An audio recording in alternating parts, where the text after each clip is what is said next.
Presidente, ma dopo Zaia c'è Brugnaro, il suo amico Brugnaro in Veneto? Ma Brugnaro sta facendo benissimo il sindaco, è stato un altro dopo Come Federica che ha avuto il plebiscito. Secondo me farebbe molto bene il Presidente della Regione, però sappiamo che Zaia...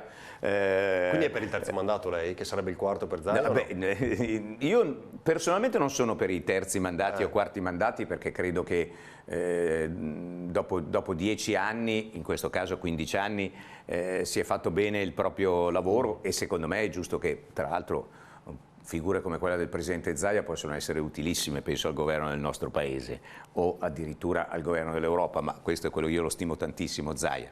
Però poi ognuno a casa sua deve fare, ne discuteremo, però so che i Presidenti delle Regioni lo chiedono a noi, lo chiedono anche tanti sindaci, bisogna confrontarci, però insomma qualche riflessione di un ricambio nella gestione delle regioni e dei comuni, in particolare quelli grandi, non quelli piccoli, voglio dire, non sto parlando di comuni di 5.000, 7.000, 10.000 abitanti, forse farebbe bene a tutti.